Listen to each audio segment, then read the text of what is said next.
There we go. Okay. Welcome, everybody. It is Wednesday, October the 9th of 2024, and this is the one, the only profitable agent plan call. And so we get started in week number 9, he said, and we are going to talk about sellers tonight. And so this is, a lot of the theme as we go along in this course is paying attention to the details of follow up and relationship. And so you get really into the meat of the relationship. A lot of this in the beginning is a lot of strategic setup so that you start charting the course in the right direction to get the right kind of avatar. And you're paying attention to really, who you should be doing business with from a strategic standpoint. But as time goes on, the magic is in the follow-up. The money's in the follow-up. And you really have to understand that. So as we talk about that creation of a prospect last week, it's really about really making sure you're creating a good seller prospect and buyer prospects, of course, too, but a really good seller prospect, one that's going to take your advice as you roll into the thick of that relationship. And as I said recently in our coaching program, especially with the telemarketers, I want them to not be in such a hurry to prospect somebody lightly. I really want them to understand that there are plenty of people out there. And the way that we prove that inside our coaching program is that we have what's called a contact pipeline manager that we made for free on Google, not some sophisticated CRM, although I use one too. It's just to really be able to see the name of a person, buyer or seller, and monetarily what that could be worth to you. And I think it's important to see that name, to ask yourself, have I had some sort of an energy exchange with them, an empathy exchange? Am I really caring for that person and what's important to them so that as I'm serving them, that's becoming more obvious to them? Because that matters. And especially right before this call, we're negotiating a deal that's one of our listings that we got through this methodology from a probate where somebody had passed. I went in and beat somebody else out for that and gave them a lot of the what to do and what not to do. Everything I talk about in this course, I did to the letter on this deal. But now we're in that caring mode for the seller. And so a lot of that was running our push marketing, doing our open houses, calling around the neighborhood, getting the just listed emails out to people that wanted them, sending a postcard, doing everything that we promise. And, not waiting for the co-brokes to come along, but being there during the open houses so they could send their clients or come along.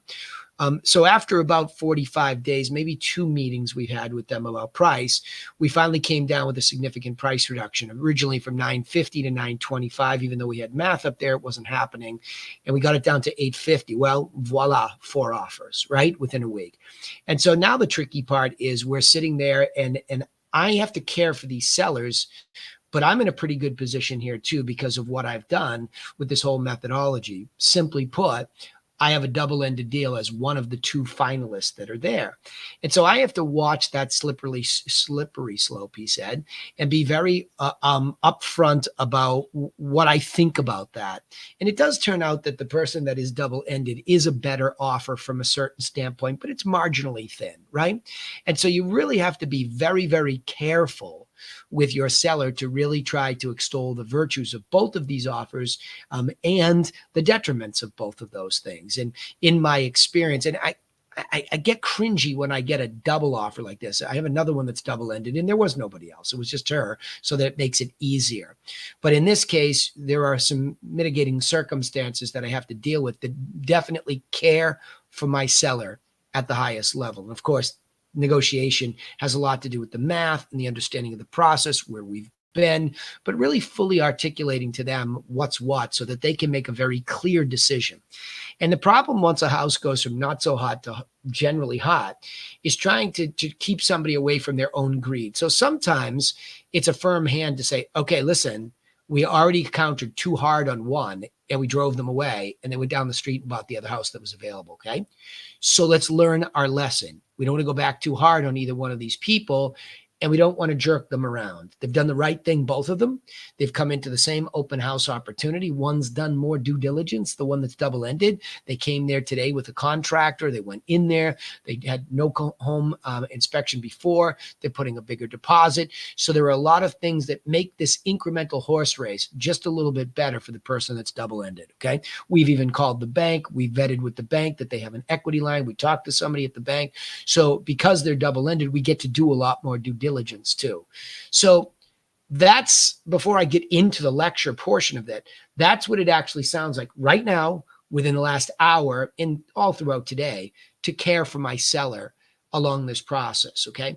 But there are other stages of that where you're starting to care for somebody even when you turn a seller prospect from a lead to a prospect, right? So it's not even that they're my client sellers yet. So how I end up dealing with my sellers once they're clients actually begins way back at that prospecting moment. So when I taught you how do you influence people, and that's a tricky subject to tackle because you can use influence in a benevolent or malevolent way. But what happened, malevolent. But what happens is if we are giving information at that lead to prospect stage, then now what we're just having to give in that caring standpoint, because the caring goes all the way through. It's not just, you don't care just when they become somebody, obviously, right? Become a client. You care when they're a lead because they came in somehow. You care to at least treat the people that don't want you with care and say, yep, no problem, I'll take you off the list. But the ones that come into the prospect, den, they really get a lot of attention. So you're caring for prospects too. And we talked about that in the way that I posed that was protecting your prospects from the wolves. And most likely the wolf, the biggest wolf, is your own neglect in caring. That's the irony, right? But so now we get into this client status and they become the most important thing. In what I term, and here's my model, right? My model is never far away from my hand. I can reach up and just grab it. And you see all of the managerial tasks that have to get done. Those are in the modules of management, right? But they're strategic, right?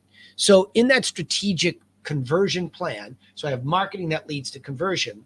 That's when somebody's moving, a contact is moving from lead, I don't know why they're doing something and how motivated they are, to prospect, I definitely know those two things, to client, where they've formally committed to doing business with me. So it's a process of conversion. Now, the heaviest two blocks of that are when they finally make it out of the lead block, because the lead block is nothing but raw materials. So the very beginning part is whether it came from some sort of marketing or we just bought the raw materials, it really is prospect to client, prospect to client. But when you build it that way, you build a business saying, okay, I'm going to get buy avatar type of leads, right? Or market to them. I'm going to get avatar, median or above listings are primary, and let's get the buyers off of those listings because presumably they'll be buying something median and above, right? Pretty logical. So you get them into prospect follow-up, and a lot of what you're doing is educating them about what it's actually going to be like to work with you so that when they do get to this point, because now I can tell my clients, there are 11 children out of 13 children that were originally born into this family. 2 have passed. And there's 11 children that are going to inherit the money here. So, when you break this down, and you got to be careful because the sister who's been charged with this whole thing, very responsible, but a lot of high C. Good news is her husband's nowhere near as high C. He's like, listen, we don't know what we're doing. This is why we hired you. So what do you think we should do? But she still goes through a different process than he does. And it was her dad. So she's really crossing T's and dotting I's, checked in with her brother, Mark, who's had something to say about it. So blah, blah, blah, right? This is all this Molotov cocktail of information, but really caring to make sure before I push her, because I do want her to take the double-ended deal because it's safer. We got the deposit up to $5,000. He never asked for a formal home inspection. He waived it. He came in with no mortgage contingency and proof of funds that is an equity line that we validated at the bank. We asked how quickly could he close. She said within 24 hours if he wants to. So then we condensed the time. So we did a lot of negotiating work that was more validation, that really is a sampling of how we care about this person. And simultaneously, we worked the other deal, which has a broker who's a little bit goofy. He put an acceleration clause in, but he didn't get them to come up. And that was a little agitating, right? Like, don't play that game. Just give us a highest and best, or come up a little bit. You didn't. You gave us an offer, and now you just want to game it so somebody else comes in. Well, little does he know that I can lower my commission on the buy side and end that game, right? So we had to explain that to her, right? That like this isn't a horse race. Our guy on the buy side directly gave us his highest and best with an honest approach. And he's been there. His wife's been there. His contractor's been there. We feel good about it. This other guy, this broker comes in. He's never seen the property, by the way. They came to me at an open house, told me they didn't have a realtor, and then suddenly there's a realtor. So there's just a lot of stuff that didn't pass the smell test, right? So all of that has to be delivered to them. And hopefully they make their own decision on what's logical. If they do not, I will tell them why they should take this other one that I have direct, right? Very, very difficult, but a very real scenario that needs to be discussed here with everybody in this group, so you understand how I handle this stuff and how this course that I'm teaching you relates to it, okay? So having said that, I am going to get into this, and we'll get into a little bit of this detail. By the way, can somebody just confirm that they're seeing my screen okay and hearing me okay and everything's peachy? You're probably all muted, so only one of you can let me know. Okay, thank you. Wonderful. Good, wonderful. Just tell me, Shauna, still seeing it with the slideshow going? Okay, super. Okay, so developing an answer to how are you caring for your sellers? And I just gave you a whole story to open up the call today, how I'm doing it, right? Very, very, very kimono wide open. That's exactly what just happened in full detail. So we're going to use this worksheet to understand how to keep and sell more listings and keep them. If you don't care for them and it comes full term, or you can't get to, across to people. I have a couple of really difficult sellers right now too. Surprisingly so. I want to keep them, so I have to think through how to care for them, right? So how do you introduce yourself professionally to sellers? So the best beginning to a relationship with a seller is to what? Give away your best what to do information for free. Now, this goes back to my anecdote tonight where I talked to you about prospecting, okay? So when we taught you early on in the course, and let me see, I have one, right? So the seller package of information, this is what I'm referring to about giving away my best what to do information for free. And hopefully, I know it probably shrunk my head down here and you might not be able to see it, but in this package is my best what to do information in the form of a 7-step plan for my sellers. Okay. Then there's some goodies on top of it to really help them get started with some neighborhood solds, as well as a 1-page statistical market update. So everything is in here the way that I need it to be to give away my best what to do information, including a full articulation of how to consume it. So when we make one of these packages, this package is really intended to be a giveaway of my best what to do information for free. So imagine, now we're not talking about clients yet. We're just talking about a seller that we're giving away, because we're talking about protecting sellers all the way from the beginning of the relationship. So even before they decide on me, they have received this what to do information for free. Now, it's not how I do it. And that's a key point, right?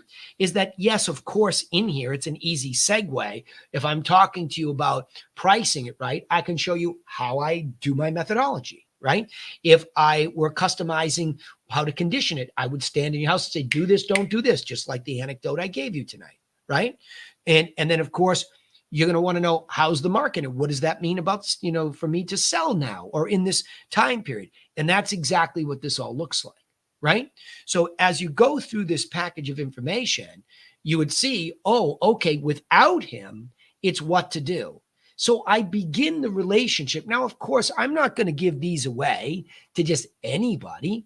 I'm going to try, if you go back to the act of prospecting where we talked about scripts in this process, we have very specific language that tries to make sure a lead can be a valid prospect for us, meaning they're not in a relationship with somebody else. Okay, that's number one. They have a real why they want to sell their property or buy, and they can see themselves in the next 6 to 12 months maximum having a motivation of 9 to 10 on a scale of 1 to 10. So all those factors have to be there for me to know that giving away my best what to do information can be effective in the act of empowering and creating a prospect. That's what I mean by saying the best beginning to a relationship with a seller is to give that kind of stuff away for free, right? Then what are the benefits of giving to sellers? Well, when you give away your best information for free, you empower the seller and you open up a competitionless lane. Okay. Now remember, the title is How Are You Caring for Your Seller? So I'm taking you right back to the moment where you determine a lead is prospectable. You give away this stuff, and the benefit to you is you are empowering that person through information in the information age. Hello, right? That's what we're doing. Hey, guys, somebody's got an open mic. Guys, can you mute your mics, please? I thought I had them all muted. Hang on. All good. All good. I did it for everybody. All good. No sweat. Okay. Still seeing my screen, I hope. If not, yell. Okay. So when we give this information to somebody, what's happening is if they consume it, especially, they begin to become really empowered because now this is something that they don't do every day. And I can't believe how many realtors, when I teach them this, including my own brother, would dismiss it saying, oh, but they're savvy. What? What do you mean they're savvy? What does that mean?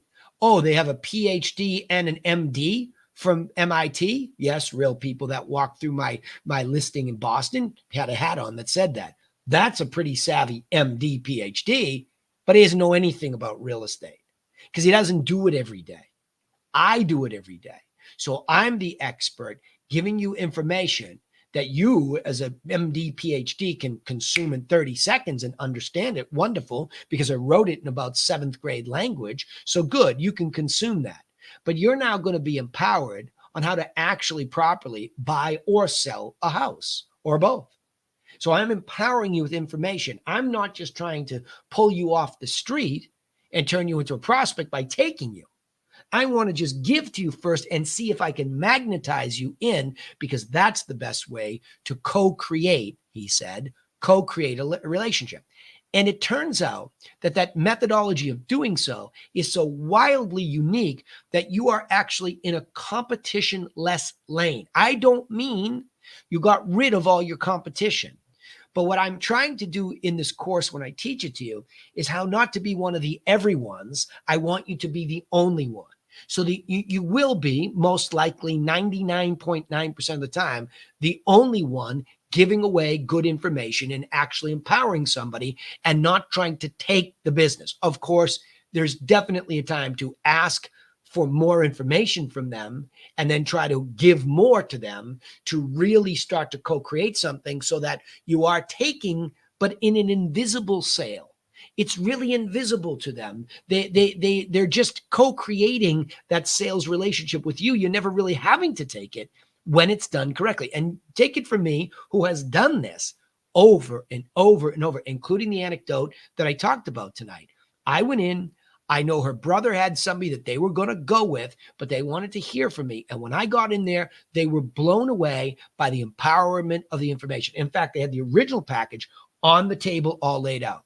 And as luck would have it, when he came through, her brother, he goes, wait a minute, Danny Griffin from Cape Cod too? I said, yes, I know you and I know your family, blah, blah, blah. So I was able to diffuse that, but it was so empowering. There was no competition, right? And that happened to me another place in Boston where I was up against 4 people and they're like, you showed us all this information. And I said, that's my guy, right? So that's what's great about it, that even when I'm walking into pockets of Boston where over the years I haven't done business because probates are taking me into interesting places, that empowerment is making me seem so different that I'm not drowning in this thing that they have perceived about, oh, but this is a local broker or whatever, right? Off I go, okay? So how do you set yourself up for a clear listing and selling process? So track this. It's going to continue on the same theme. Well, it's best to chunk up your steps and educate the seller that you'll be following that exact process and reviewing it with them along the way. So in that original package of information, right, there was the fully articulated book, But if I get invited in by a prospect to give a listing presentation, the thing that I do is simplify it. Okay. So what I do is instead of reading them, the entire booklet, I bring with me an infographic that is chunked up, showing the exact 7-step process that I am going to use with them. So that's exactly what that slide means there. It's best to chunk these steps up while educating the seller that I'll be following this exact process with them, and I'll be reviewing it along the way, especially when we get to the feedback stage, right? Which is 1, 2, 3, 4, 5, number 5, right? So I'm 5 steps deep, and I'm telling them what the market's saying. And that helps me get a price reduction when I do that, right? And then once we got that price reduction because of the feedback, we jumped into negotiation because we got offers. So I am following this exact process with them, and they knew it before they even hired me because this is what we did. Now, if they get unwieldy with me, meaning they get emotional, I'll say, okay, let's slow down. Remember, we're in this 7-step process, and this is a little bit more harrowing. But let's go back to the math that we used to begin with. And we always give them net sheets during negotiation, always. They get an offer, they get an updated net sheet. We start off with a net sheet when we empower them by giving them this information, right? So we're reviewing it and we're showing them net sheet, but always an updated net sheet when an offer comes in, because people will freak out. Well, that's not full price. I know, but here's what it would net you after all expenses. And people are very moved by what they net, not by what they gross. And by the way, that takes complete pressure off of commissions, completely, right? So let me see. I'm going to try to find something out here. I'm going to read this to you, okay?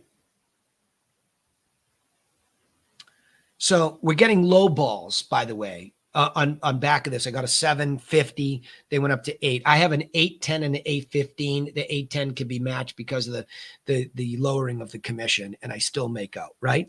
So do you think we should make a decision tonight? She says, yes. I think at this point, this is Laura, client care manager, by the way. So when you see a team built up, I think at this point, we have exhausted all our options.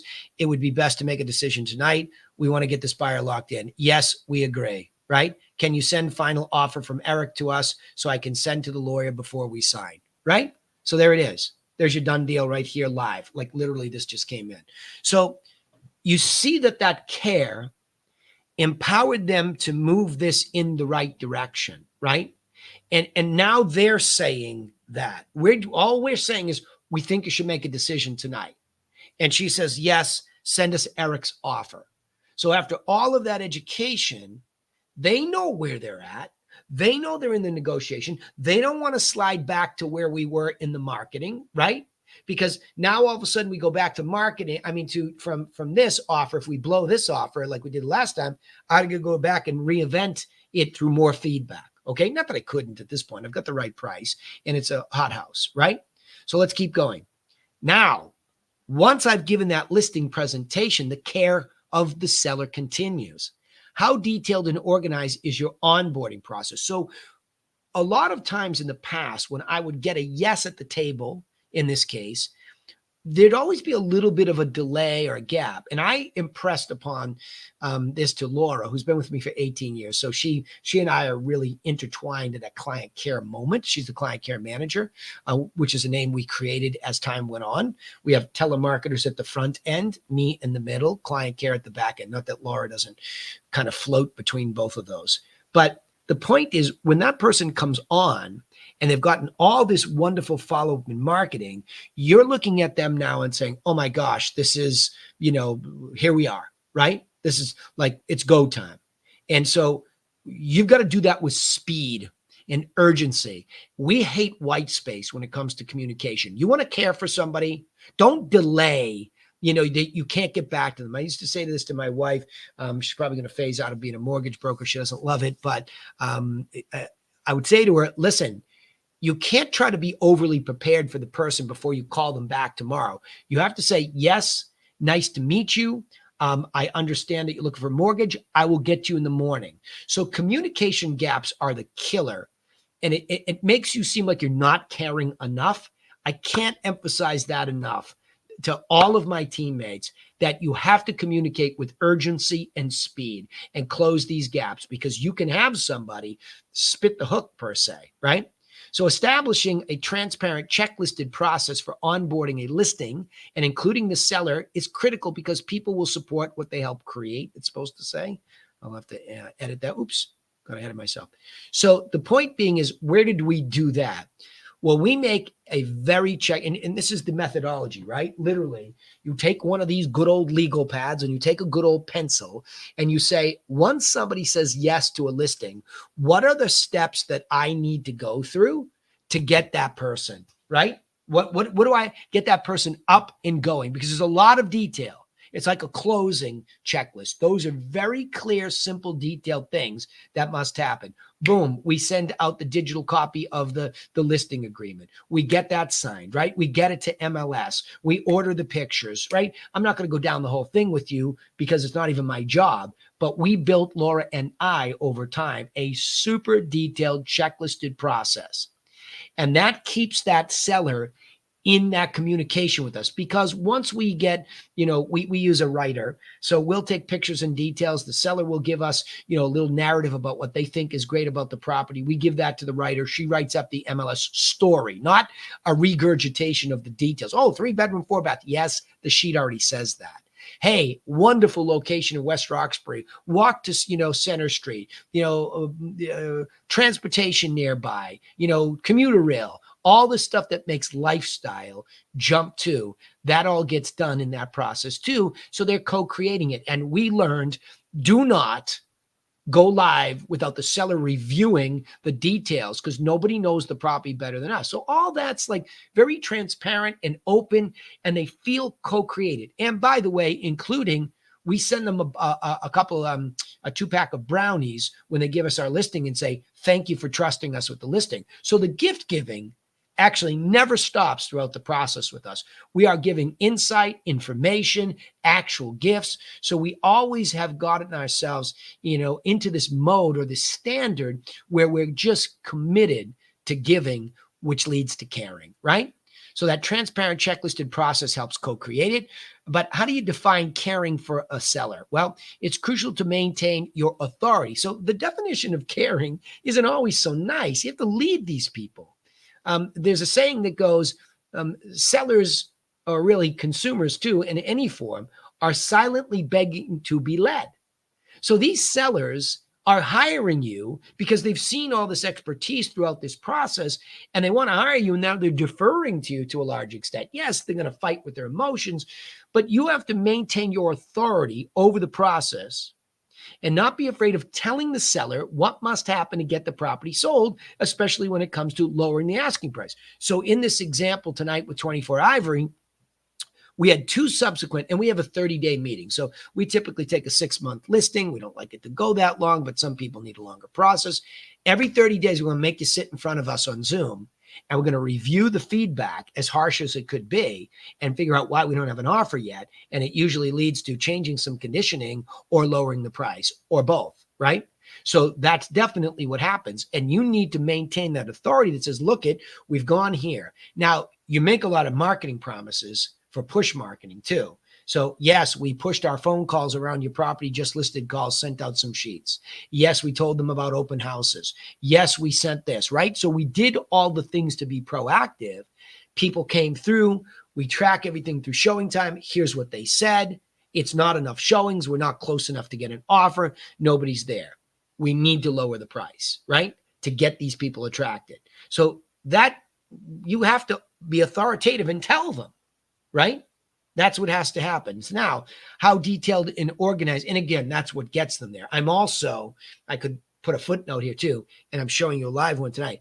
We also told them how to consider these 2 offers against each other, because albeit it seems like, okay, you guys got them to the same price that nets us the same money, plus or minus, right? But there are terms and contingencies that make you vulnerable. And we are telling you, in our experience, that the first guy came in and said, I'm going to do a home inspection for informational purposes only. Bullshit. Just doesn't exist, okay? It sounds good and it sounds great, but they only have $500, $1,000 down or whatever it is. They'll walk on that if they find something significant. So it's still a home inspection contingency. If I go to the other guy who doesn't have one at all, it's like, okay, that sounds good too, but I want to see a bigger deposit. Put your money where your mouth is. So we called the other guy and we went from $1,000 to a $5,000 deposit to tie it up. Well, he's not likely to walk away from $5,000, but he might walk on 5 to 1,500, right? So we upped it to 5,000 and said, put 5,000 down now, and then we'll start working on the purchase and sales agreement and get everything, in order that way quickly, and bring your closing date in. So all of that stuff, we were caring for, the details also of telling the seller, that's why we like this one, because we're stacking the deck in your favor to not get screwed, even though who knows, you still could, right? So how detailed and organized is the closing process? So now this is going to go to an attorney for review in the morning. And once they review it before they sign it, if the attorney has some tweaks or whatever they might have, then we'll have to deal with that, right? But let's assume it goes under agreement. So establishing a transparent checklisted process for closing a listing and including the seller in that process is critical, because happy sellers are most likely to repeat and refer. So after the hard work is done, especially because we're going to make extra money on it because we procured the buyer, we really need to show them that we are crossing T's and dotting I's, which gets into another part of this course, which I won't overly divulge in tonight, right? Because we'll get into buyers next week and then we'll get into the closing process. But we just fired our long-term closing coordinator because her quality and her standard just kept going lower and lower. And that's not acceptable, because during this closing process with caring for the seller and we're delegating authority, see, I can delegate to Laura and just know absolutely that she's on it. Not that I ever leave that. I don't abdicate. I delegate and we share. But we have to delegate also to a closing coordinator, and Laura has to manage her and make sure there's no problems there. That has to be impeccable too. So when Chelsea gets introduced, our new gal, who's really, really detail-oriented, very gregarious, can talk, she's got it all, right? We raise the standard. So we just keep going down this assembly line where we're caring for a seller in this conversion module, especially as they flow through prospect to client and then into closing, which continues on. It's its own module. But you see how much I pay attention to the detail of the systems that support that, right? So, pro tip. Start your listing process by educating your seller rather than trying to take the listing. I cannot emphasize that enough. It changed the way we do everything. And I will repeat, because it's in the unique selling proposition module of this course. It starts with a package of information given away that teaches them what to do, and you're expecting nothing in return. That is a genuine giveaway. You have to own that in your heart. If you do that, you won't have to take anything, because when you ask questions, they will begin to gladly give it to you, presuming that they are the right avatar for you. Not everybody wants to do business with you just because you're organized, okay? All right.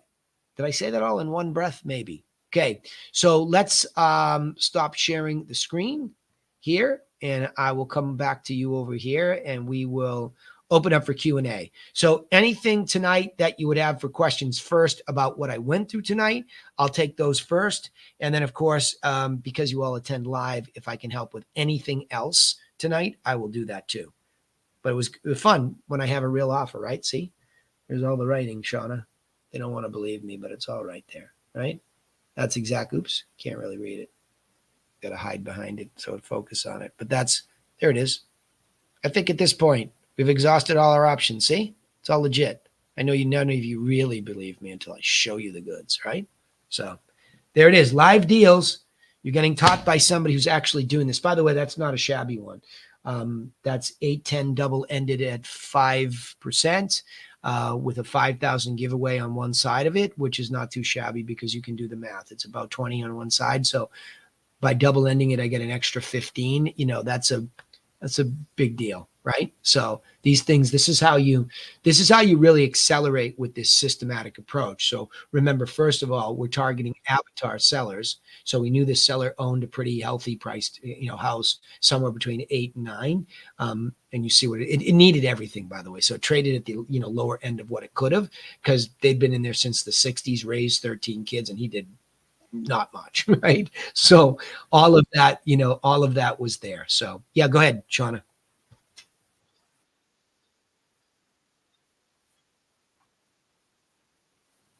My brother. Yeah, my brother. Yeah, my brother. No, yeah, and just pulling the punch in general, being intimidated, and not having that is really that insecurity is when you lose your sense of authority as the expert. And I'm making you all experts in 7 lousy, stupid, simple steps, right? And just this is more for us first than it is them. If you learn the 7 immutable steps of selling a house, which I would make an argument this is, and the 6 immutable steps of buying a house, then you've empowered yourself first. And then you're just using this to control people. Now, sometimes you get a note, oh, I've bought a whole bunch of houses. So what? What does that mean? Did you hit every price point? You do.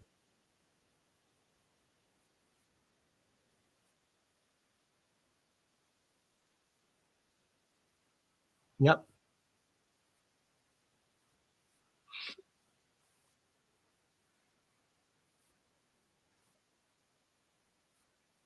Yeah, well, again, because if you just think it's the law of averages, I'm not putting anybody down, but let's just presume for sake of argument, if I sell X number of houses, I mean, if the marketplace sells X number of houses in the course of 12 months, there's a median number. So the math is just there. There's a median. The average skews a little bit higher. And you're going to just assume that the people that are more successful on average are more educated, right? So if you come in with an educational approach, it's just fundamentally appreciated better than somebody who just is not that academic, right? And look at there's a lot of wonderful people that aren't that academic that only went to high school, and some of them are self-educated, but they're not academic.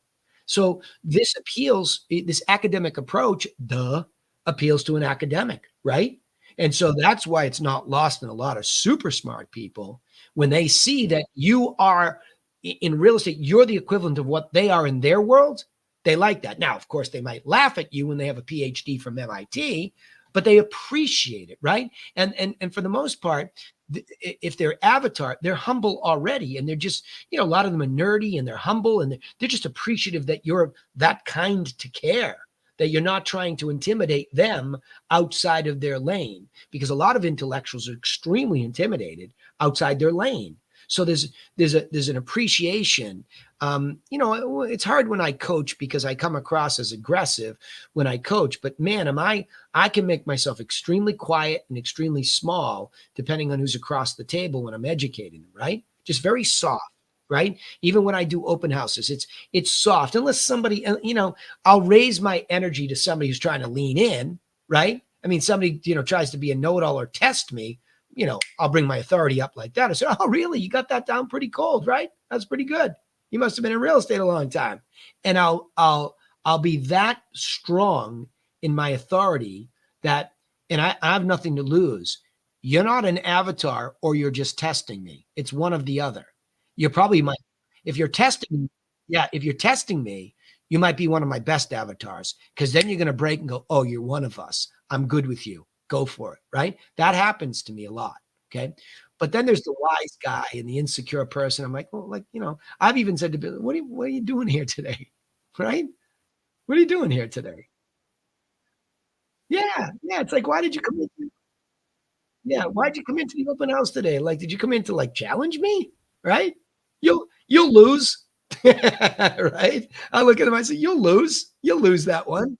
Like, don't come in here looking to challenge me. Did you want to see the house? I know you're the neighbor. Okay, so you're curious, but calm down. So my brother had that happen to him one time before, and he was just like, we just know when somebody's coming in to just, there's a lot of crazy people out there. I mean, subtly crazy. So that's the other thing too, is these vetting processes of testing to see if it's avatar. You're going to root out a lot of people that are crazy. I mean, I think John had one come to one of his listing like 3 or 4 times, and that person was like all over the place, right? So they were crazy. Like the guy was crazy. Like he was making up that he was going to buy this thing for cash, and he kept coming. So he was crazy, like legitimately. So That's the extreme, but in the inside, there's a lot of people that are just bored to tears and they have nothing to do and they don't really care about insulting you or wasting your time. So, the processes that we've developed in this group and in this course, obviously, a lot of it is to cut out the majority of what is fat and you're never going to convert. But I think the thing that's stunning to me, and this as an insider into coaching, when you take that prospect, the content, the prospect manager, right? When you put those up there, contact pipeline manager formally, but I'm thinking of prospects. I think it's stunning how much money potential there is in so few names. We just vastly overestimate how many people we have to do business with to do this really big GCI number. And it turns out not true.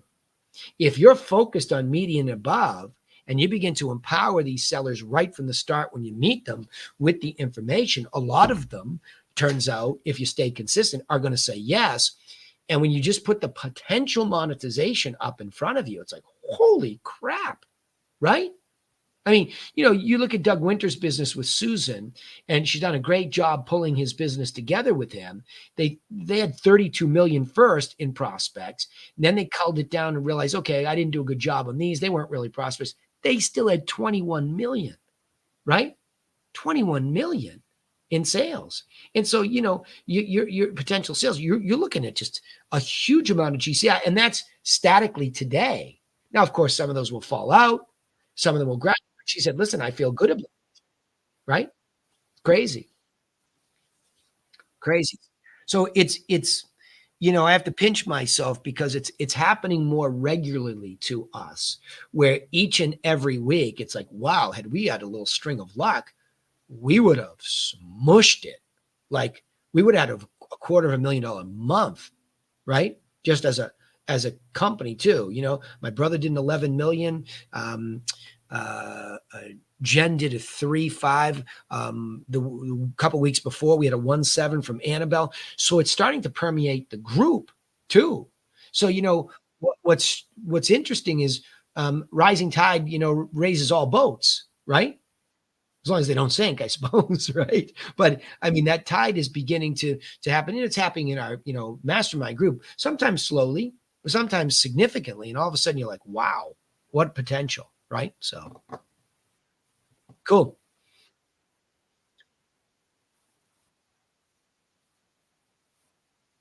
There you go. That's it. Treat it like I said, protect them from the wolves like it is a baby, right? It is a baby because it is your baby. And if you do that, the reward is wonderful. Let's just put it like that. And you're creating, Shauna, such a happy past client at the end, which we'll get to at the end of this course, right? But it's this is all leading towards the end result of not just a check, but a really happy past client who now can be family, who's likely to repeat with you if you keep in touch with them even once a quarter, and they're likely to refer, right? So yeah, it's interesting. Pablo, did you want to say something? You opened your mic there, so saw that. Or anybody else?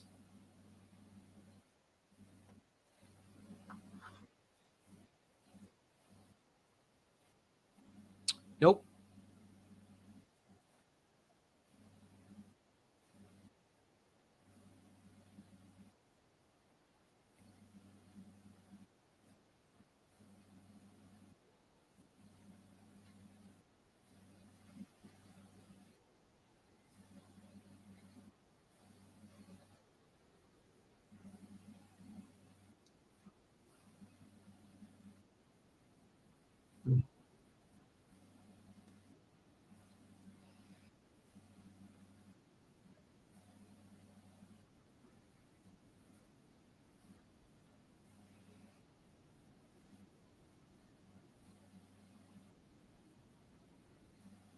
Yep, yep, I got it.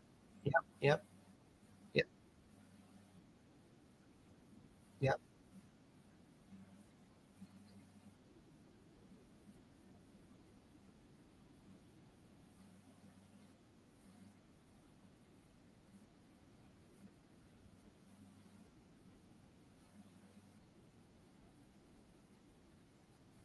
Well, it's I mean, it's under. Yeah, but it's not even that. It's not even just kindness. He was not really an avatar to the extent that he wasn't playing tennis with her. And he's a suspect. He's more like some admin of, multiple properties, but like, why are you playing cagey with me? Yeah, forget it. Nope.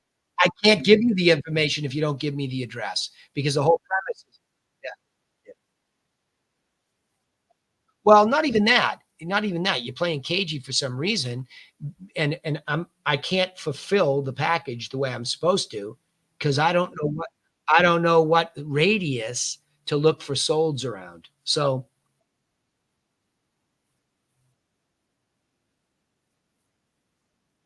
yep,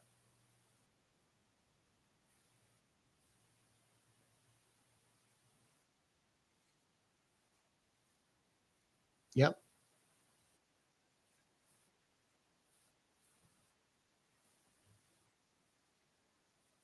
yep,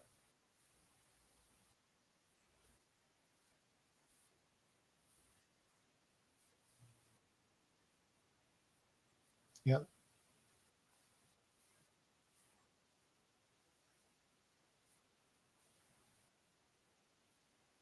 Mm.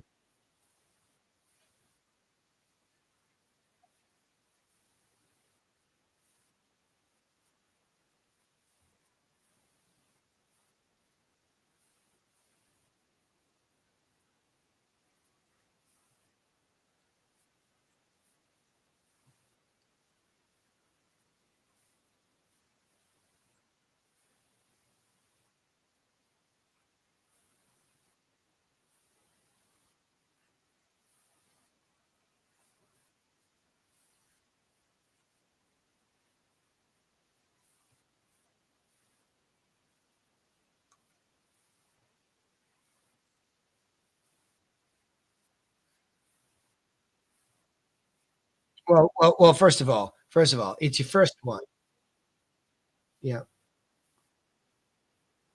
Well, I'm gonna tell you I would put the whole package or I would put nothing. I can stop you. It's a whole package or it's not. It's a whole package or it's nothing. Yeah, but it's not this isn't the buffet. This is a system. Yeah, no. Well, but you would be buffeting it, okay? So I'm telling you, don't do that. It's either the whole thing or it's no thing. Period. Why?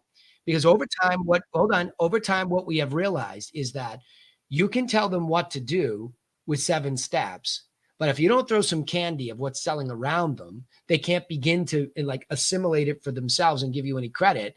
And then you're not even answering how the market is if you don't do the market update. So it's a very calculated package of information.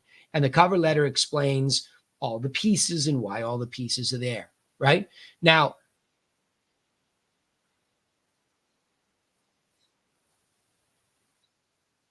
yeah.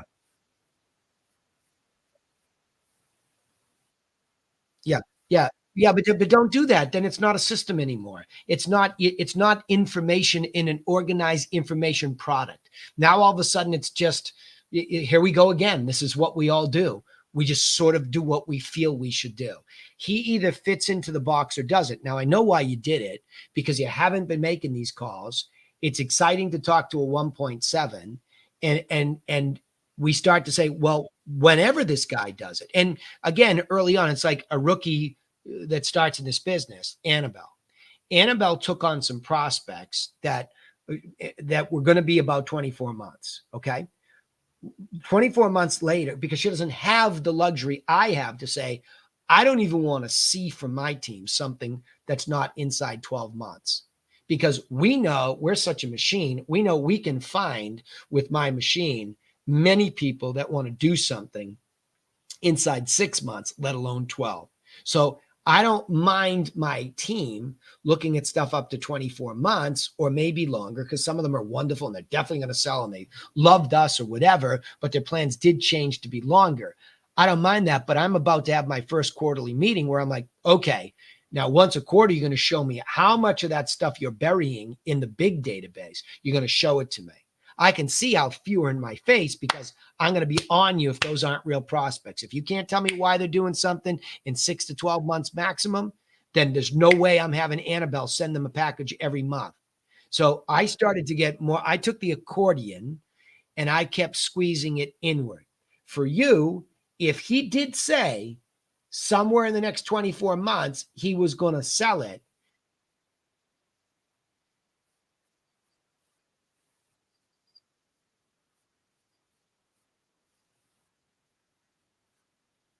yeah,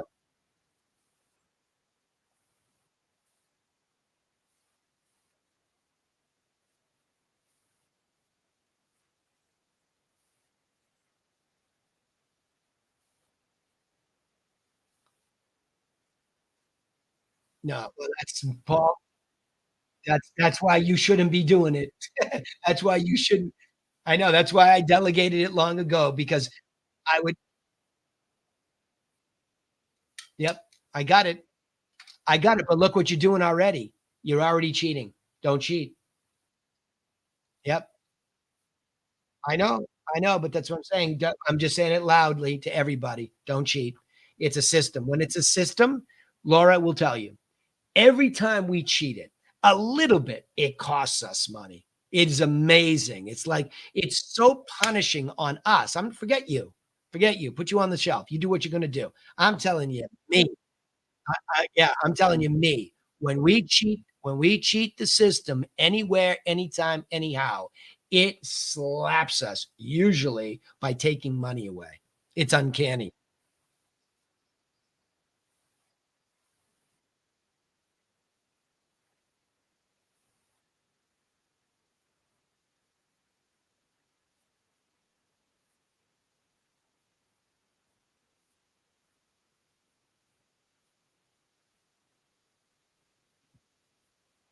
Yeah.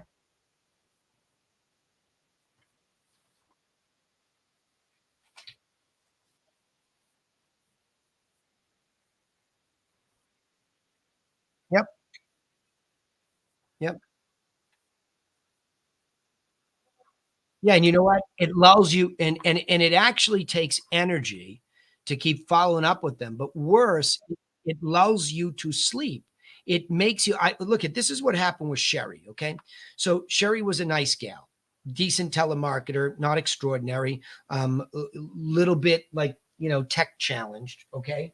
And so she would go and she would make those phone calls for us, and all of a sudden, I just noticed that it was always like the same conversation. Like, Sherry, I went to see Scott Collins. Like, I can remember his name because she just wouldn't stop talking about him.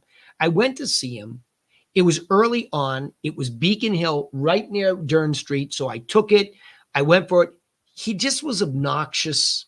He wasn't motivated. There was no real why. You know what I mean? So it's like, stop talking to me about Scott Collins, right? Like months are going by. Go find me somebody else because what it means is you're actually not doing the job, right? And the system is so good, she was getting a good deal now and then. And she actually ended up with me doing, I mean, she was involved in $100,000 worth of commission.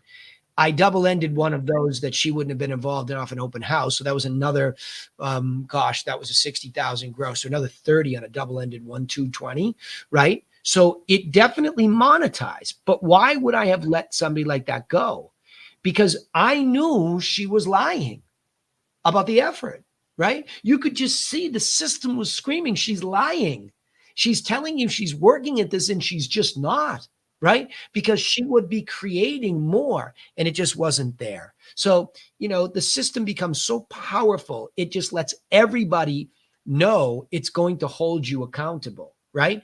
And so when you look at it and you say, and people always say, well, anybody other than you, I hate that. That's like somebody taking their fingers on a chalkboard. Okay. Yes, I'm doing better than all of you. You know why? I'm a lunatic for discipline, right? We really, when these cameras go off at night and I shut this laptop, we are working on selling something. That's why I just showed you literally 2 minutes before this and during this call, I consummated or will a double-ended deal that came from probates, that came from telemarketing, that came from me pushing the telemarketers to get more people on the phone, right? Like it's not rocket science. It's system that just is tenaciously there. And when people are burnt out, like Kathy was saying, oh, I haven't had a commission while. I said, Kathy, you take a ton of time off in the summertime and you just went to Europe for 2 weeks. You can't punch you're part-time. You can't punch those kind of holes in your boat and not expect that you have to kind of go back to a cold start. And by the way, this is one of her deals, right? This probate is one of hers. Yeah, right. So, but